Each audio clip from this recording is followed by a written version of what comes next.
A very good evening to you on this 21st day of November 2025. You're just in time for Newswatch on Hope TV. Now, on today's conundrum, we take a look at the President's State of the Nation address, the praise, criticism, and the questions Kenyans are still asking. President Ruto went hard on his critics, terming them the high priests of eternal pessimism, who criticize without responsibility. What does this mean? Stay tuned for that and more towards the end of this bulletin. I'm Tess Njenga and our sign language interpreter is Boniface Murithi. First, the day's news. Deputy President Kithure Kindiki has told of Mount Kenya leaders battling for the control of the region, saying their politics are baseless. Kindiki's remarks come in the backdrop of his predecessor Rigathi Gachagua seemingly intensifying his attacks on the Ruto-led government, terming it as a failed regime. And as Samia Dika reports, the second in command has touted the government's development projects, further urging all elected leaders from the vote-rich region to continue supporting President Ruto.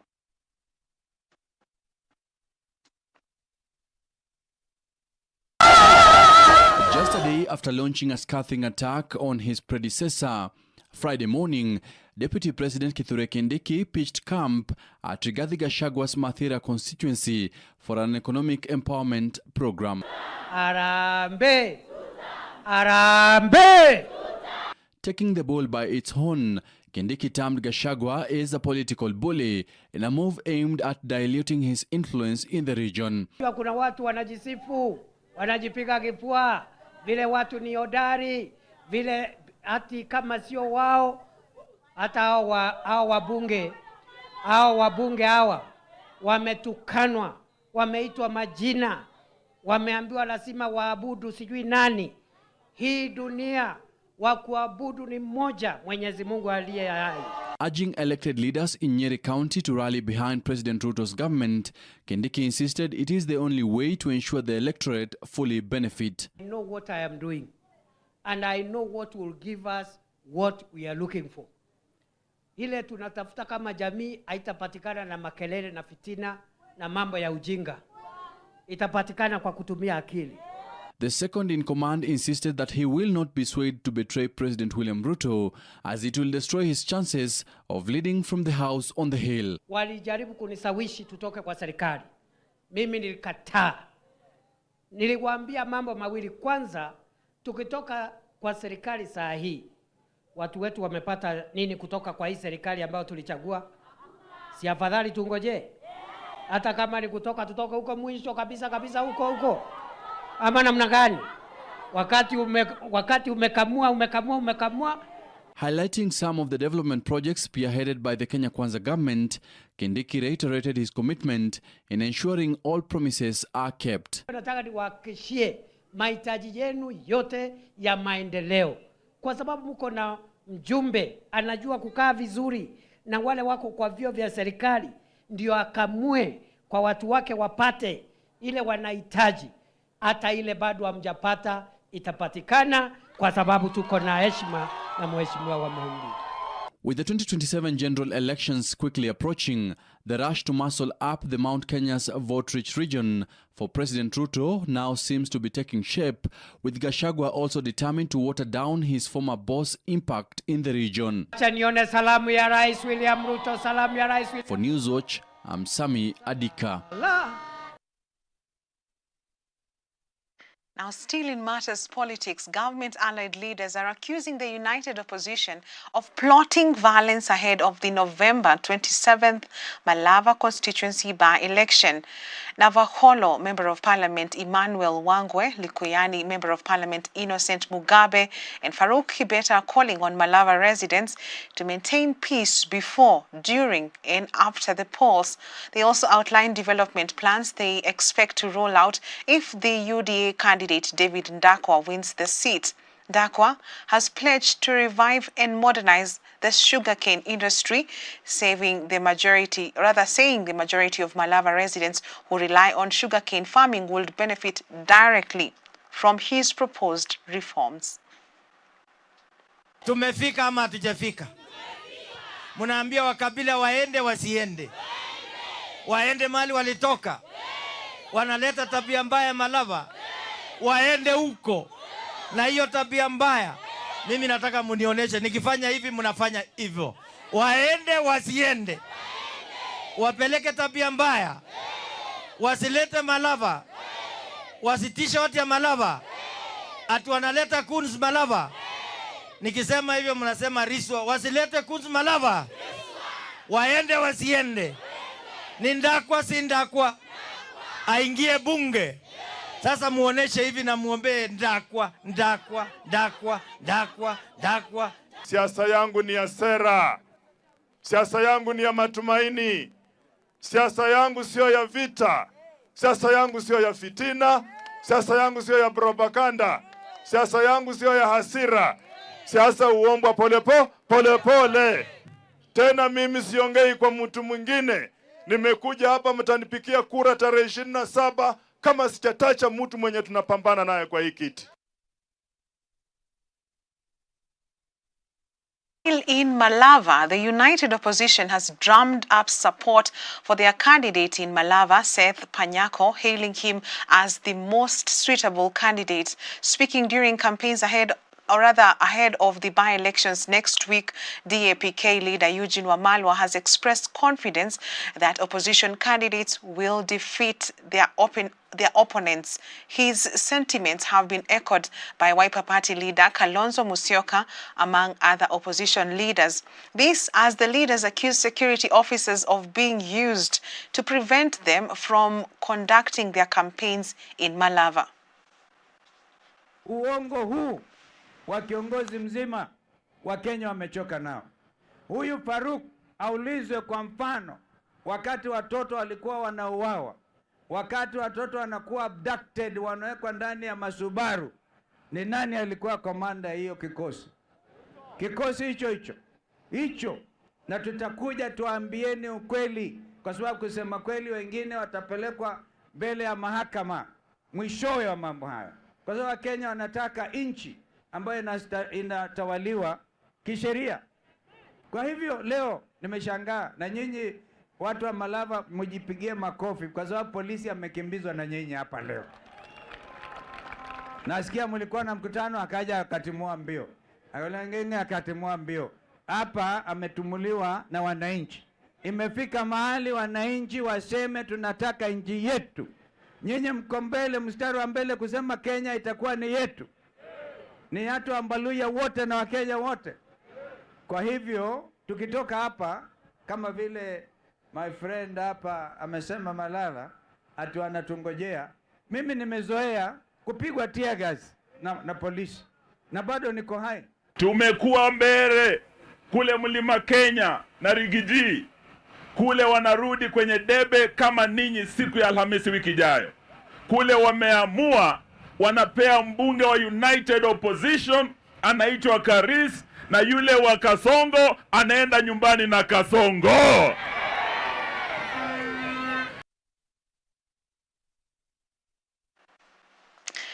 Jubilee Party Deputy Leader Dr. Fred Matiang'i has raised concern over claims that voters are being bribed ahead of the November 27th by-election.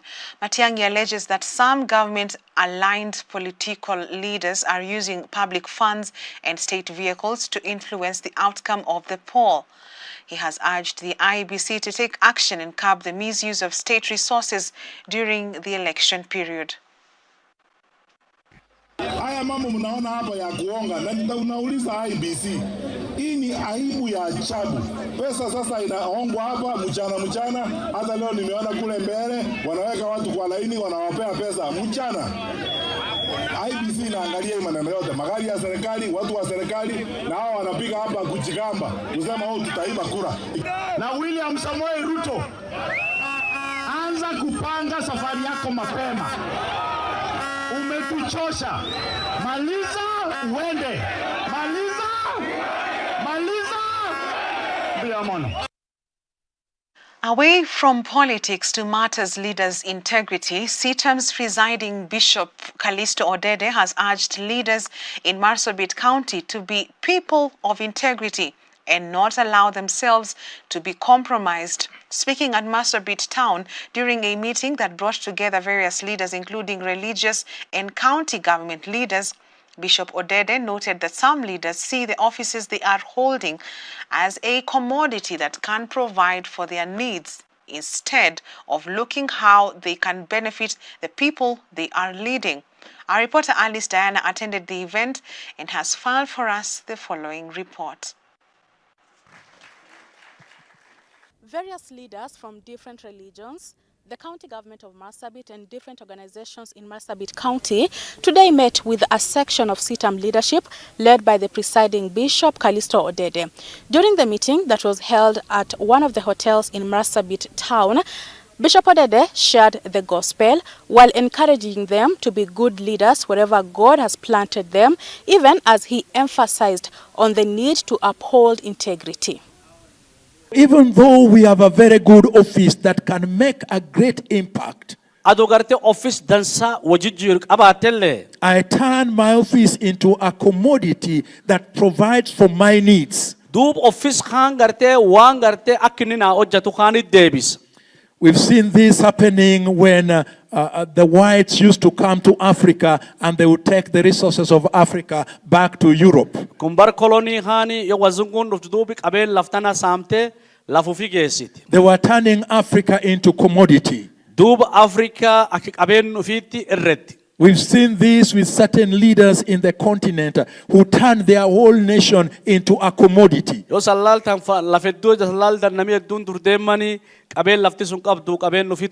We've seen this with organizations where someone is given an organization to lead that is doing very, very well. They turn it into a commodity and very soon the organization starts crumbling. The bishop stated that integrity is the foundation of any country. He, however, cautioned that if the foundation is broken or collapses, no country or organization can move forward. I have lived in Kenya, I have lived in many countries, I've lived in America, I've lived in Singapore, and any country that is developing, whether they are Christian or not Christian, integrity is the basis of that nation. Andubu lafeddu keessa hojjadhe Kenya jallaaniti Singapore laf USA tallee hojjadhe lafti jijjiiramu gochiti jijjiiramtuuf yayyabii qajeelummaa hojjechuu. No country, no county, no government, no organization can move forward when there is lack of integrity among the people who are serving there. Serikali durat deemin jiru hangumin durat deemin jirti yoo duubi yayyabii gartee qajeelummaan tolchan kun dhabame. Integrity enables business to be sustained. Duubi waan qajeelu tolchuuni yookaan qajeelummaa hojjechuuni akka gartee durat deeman tolchiti. It makes people trust in one another. While urging the leaders to uphold the true foundation, he noted that as Christians, it is hard to live a life of integrity without having a connection with God. As a Christian, I have found that it is very difficult for one to live a life of integrity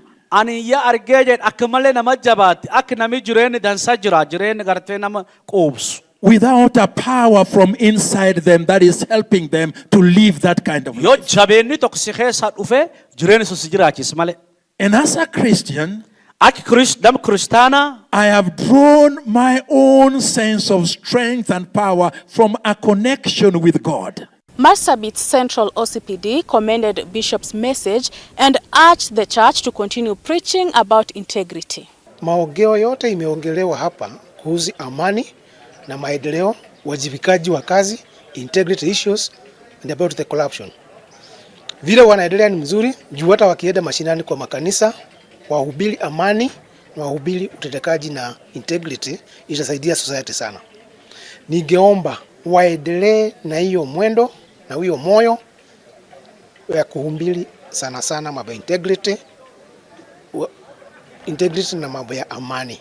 Other leaders who attended the meeting pointed out that leadership is a big concern in the northern Kenya. The message that he gave today, it is very impactful, it is timely, It is what we need in northern Kenya to bring the change that is desired in Marsabit.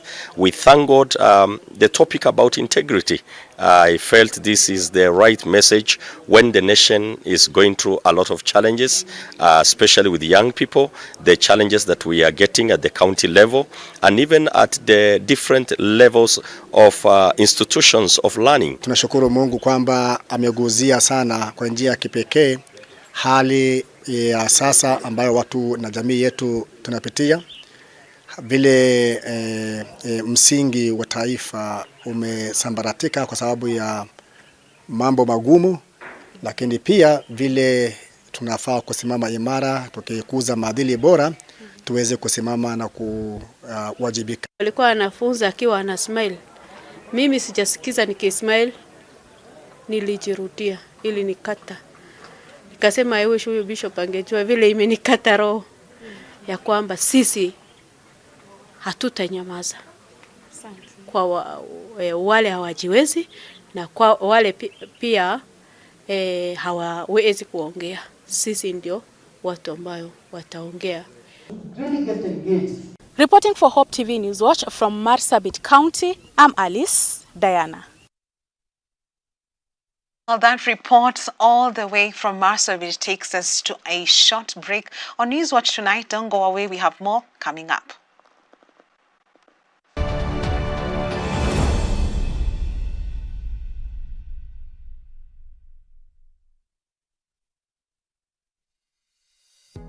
Hello there, my name is Beatrice Nudi, a host on Hope at Dawn with George Gishuru. Thank you so very much for your support and your loyal viewership. How is the signal in your area? We would love to know. Please do scan the QR code that you see on your screen so that we can know how to serve you better.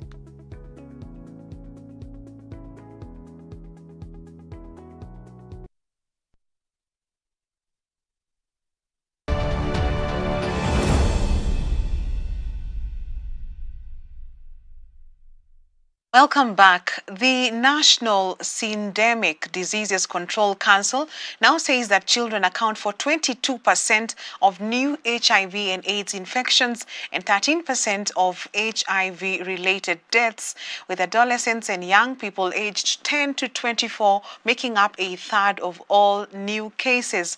The council's acting CEO, Douglas Bosire, equally raised an alarm over the surging numbers in the arid and semi-arid ISAL counties, further insisting on the need to ensure universal health coverage is accessible for all. And as Jacob Oshiro reports, funding remains a major challenge in efforts to end HIV and AIDS by the year 2030. As Kenya gears up in joining the rest of the world to mark World AIDS Day on 1st of December, the National Syndemic Disease Control Council has raised an alarm over the new statistics of newly infected persons. Addressing the press, the council's acting CEO, Douglas Bosire, cited a worrying trend of the infections, especially among the young population. 1% of the new HIV infections among adults in the year 2024 was among 15 to 24. However, if you broaden that bracket again to 34 years, 75% of the new adult HIV infections occurred amongst those aged between 15 and 34 years, 75%. So we have a reason to be concerned. And we know that this group of adolescents and young people having too much unprotected sex. Arid and semi-arid counties have also been cited as the most affected, with the council now insisting on the need to increase a balance in the efforts to reduce the numbers of infections. Average in the country, 9 out of 100 mothers who were pregnant and HIV positive passed the virus to their children in the year 2024. When you go to Wajir, 33 of the 100 passed the virus to their children, as opposed to 9 nationally.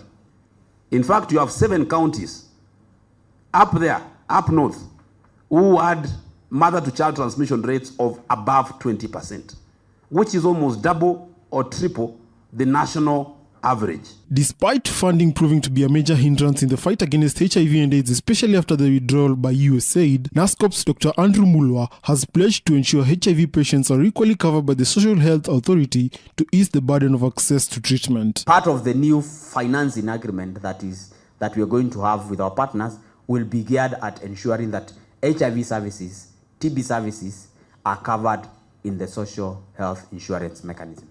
With those remarks, stakeholders have equally been urged to join hands in the quest to reduce the worrying numbers of HIV and AIDS infections that now stands at 1.3 million. Let us claim the HIV narrative, elevate the national conversation, and together achieve the goal that we need to end HIV, particularly among adolescents and young people, and to the future we desire of an AIDS-free generation. While launching HIV Media Awards, the National Syndemic Diseases Control Council has equally announced World AIDS Marathon scheduled for 30th of November at the National Stadium as part of the sensitization campaign. For Newswatch, my name is Jacob Ochiro. The State of the Judiciary and Administration of Justice Annual Report for the financial year 2024-2025 has been launched, with Chief Justice Koome highlighting the strides made this year to improve access and administration of justice in Kenya.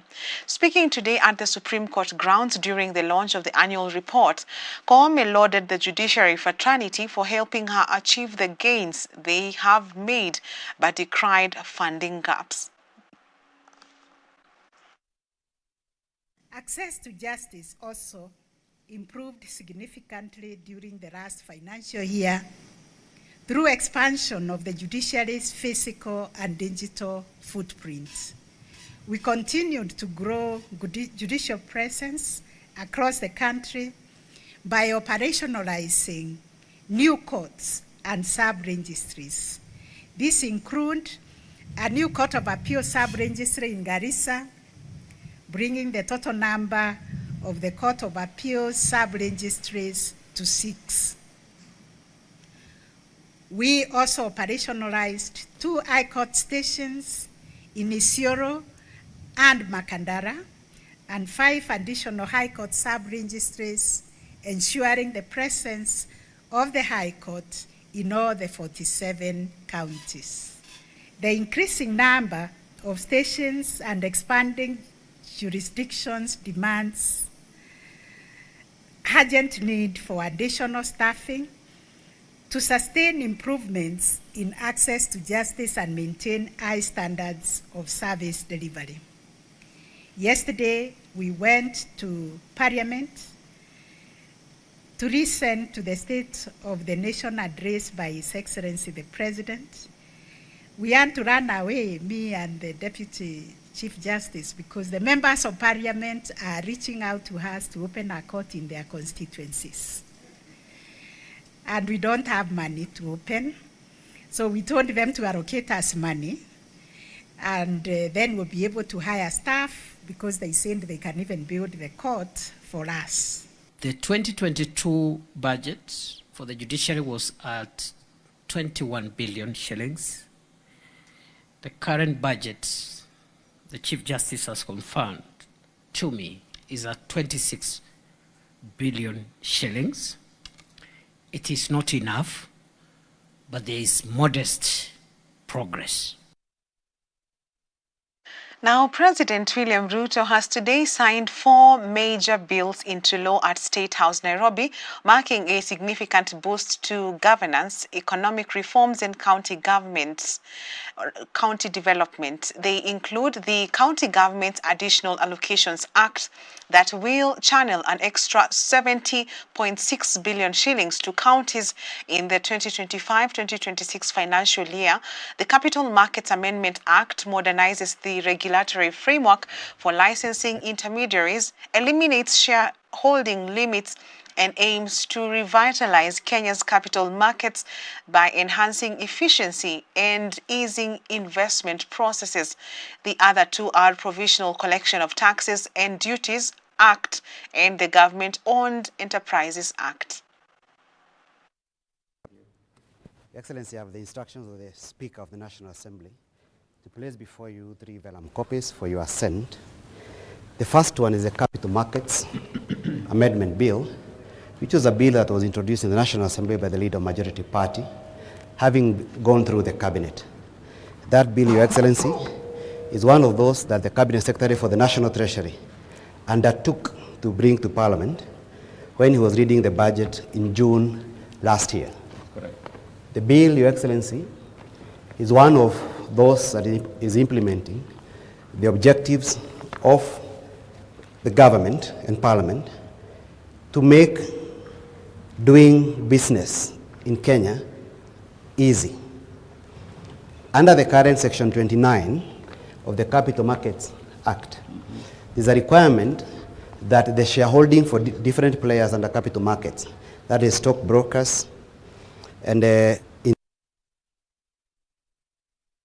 The Kenya Moja Brigade, led by ODM party Edwin Sifuna, Githuguri Member of Parliament Gathoni wa Mushomba, Sabaoti Member of Parliament Caleb Amisi, and Kitutu Churches South Member of Parliament Anthony Kibagendi today pitched camp in Bomachoge, Borabu constituency, Kisii County, where they hosted a fundraiser for widows hosted by area Member of Parliament Obadia Barongo.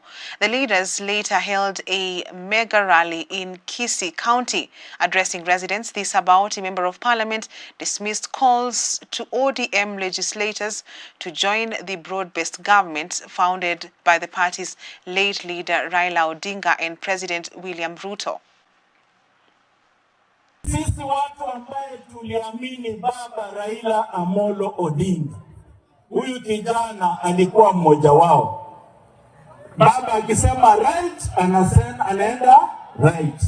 Akisema left, anaenda left. Na hapa Kisii, wakati tulienda demonstration, ukiangalia kwa TV, unaona Migori inawaka. Unaona Kisii inawaka. Unaona Kisumu inawaka. Unaona Kakamega, Trans Nzoia. Mimi ndio nilikuwa nawasha Trans Nzoia. Unaangalia Mombasa inawaka. Hatukuwa tunawasha ndio tuimbe tutam. Hatukuwa tunaenda kwa street kudemonstrate. Kama haja yetu ilikuwa tuunge William Samuel mkono, haki walai, hatukuwa na nafasi ya kwenda kwa street. We should not have wasted our time to go to the street if our purpose was to join William Ruto to his government. Na kuna watu ambao wamezingira huyu kijana wetu Edwin Sifuna. Mnamuona? Mnamuona Sifuna? Kuna watu kwa chama cha ODM.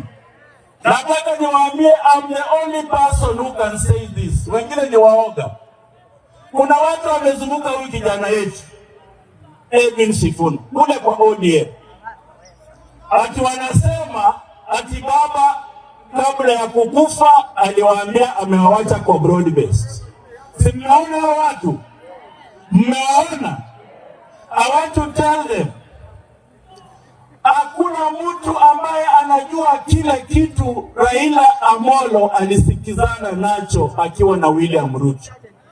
It is only William Ruto and Raila Odinga who knows what they agree.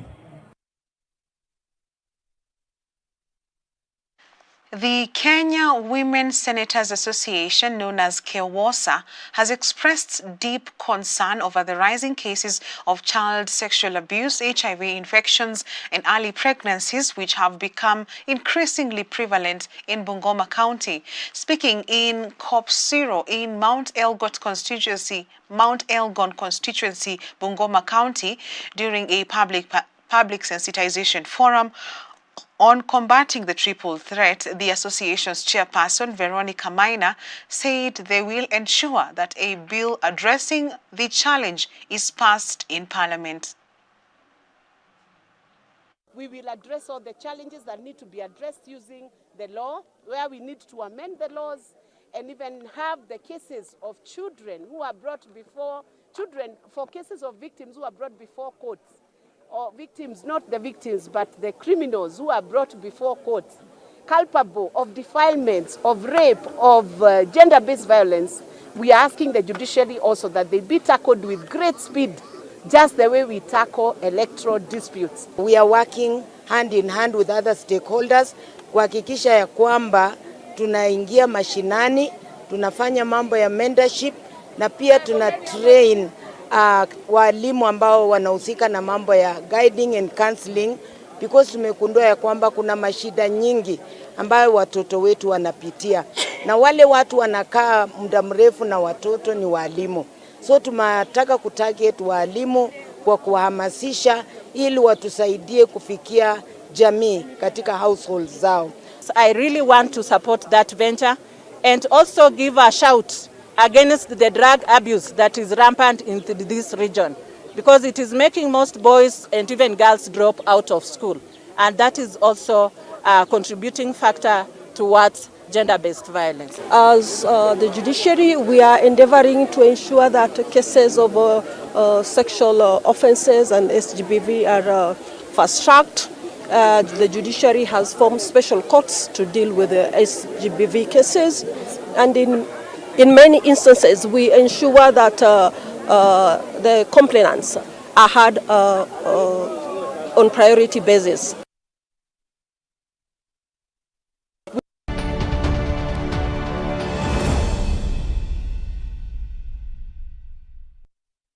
The government today officially opened the 2025 National Cybersecurity Conference and FAST Technical Colloquium, a high-level forum bringing together leading experts, policymakers, technology practitioners, and international partners to strengthen collaboration in securing the digital ecosystem. Speaking during the opening ceremony, Stephen Isaboke, Principal Secretary, State Department of Broadcasting and Telecommunications, underscored the government's commitment to safeguarding the nation's digital infrastructure as Kenya accelerates its transformation into a digitally empowered economy. Understand how to respond to cyber threats or cyber criminal activity. We need to understand what that threat looks like. And that's why it's so important to work internationally, because these are crimes that don't pay respect to borders. They're transnational crimes. And it's why we see the UK sees its partnership with Kenya as being so important, one that is open and trusting, and where we can have conversations about where is this criminal activity coming from, what is its nature, and therefore what are the kinds of responses that we need to put in place to ensure that it doesn't impact on critical national infrastructure, on the private sector, and on opportunity here in Kenya.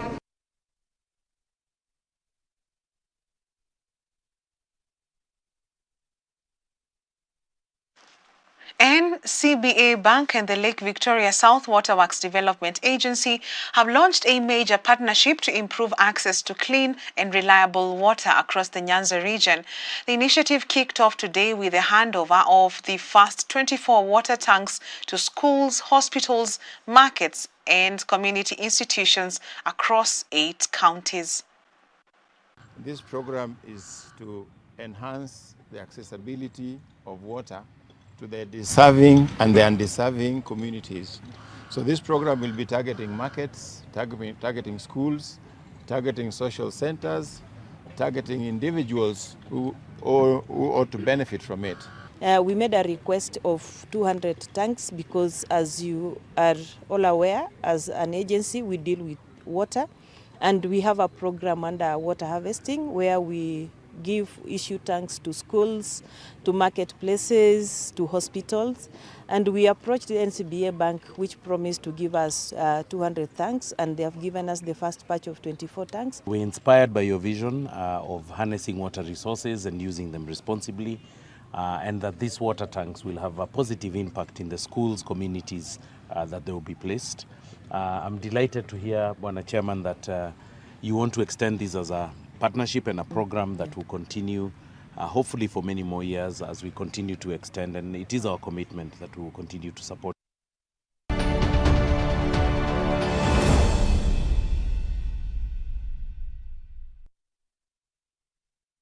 Machakos Governor Wavinya Ndeti has officially flagged off the county's contingent heading to the 2025 Kikoska Games in Siaya.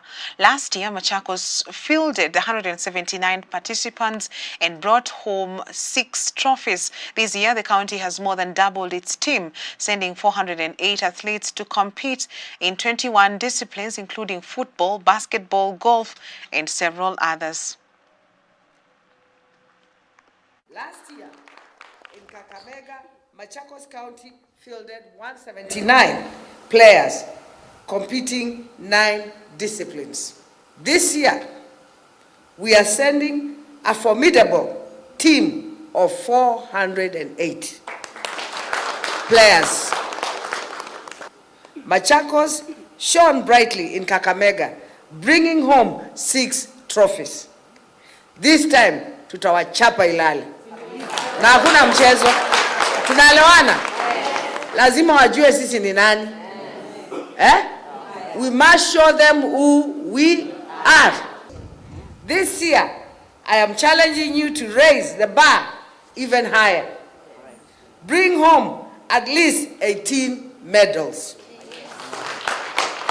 Let the nation see what Machakos is made of. I expect discipline. I expect teamwork. I expect excellence, resilience, brilliance in every event.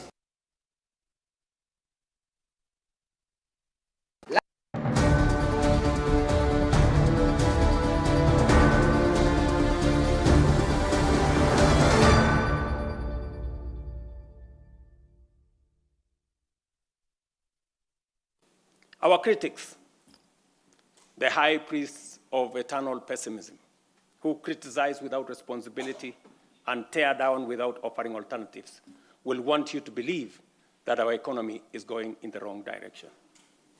But while everyone may speak their mind, and that is the beauty of our democracy, no one is entitled to manufacture self-serving falsehoods and traffic them as facts.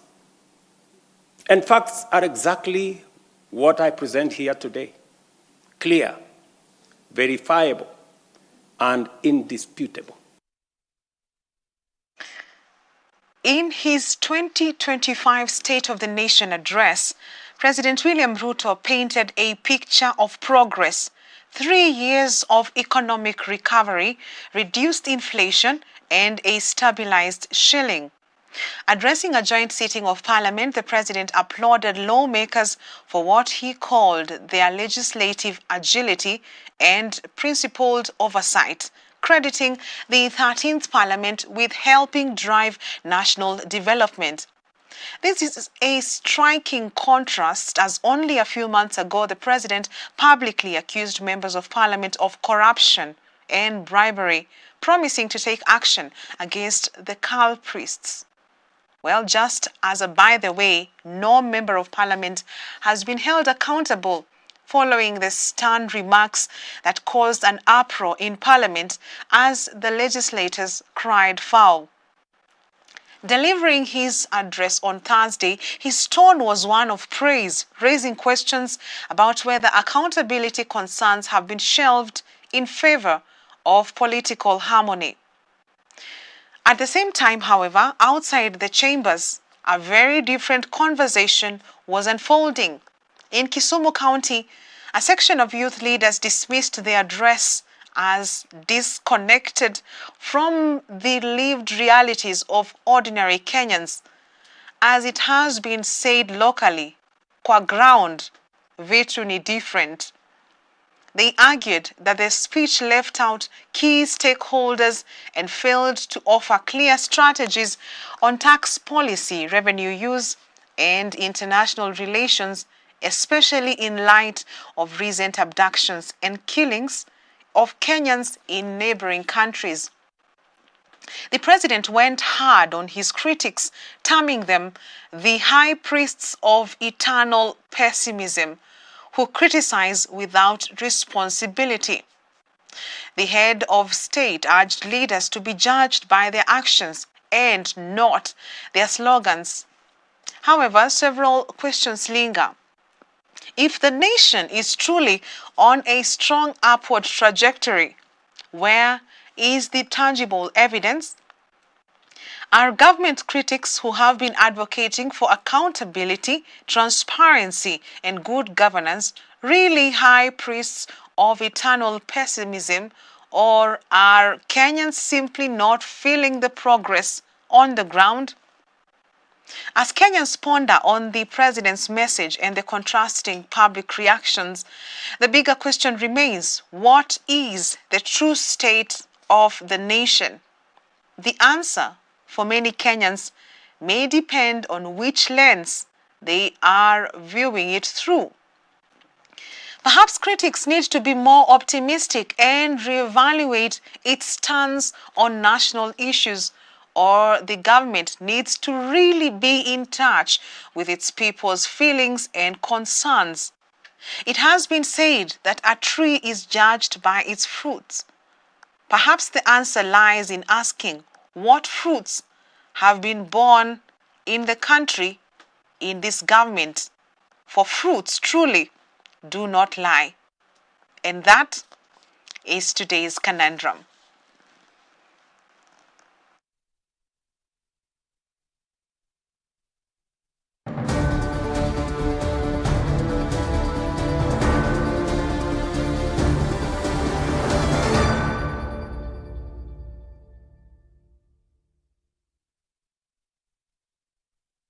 Today's conundrum brings us to the end of our news bulletin this evening. On behalf of the whole team, thank you for watching. Till next time, I'm Tess Njenga and our sign language interpreter is Boniface Murithi. Have a good night.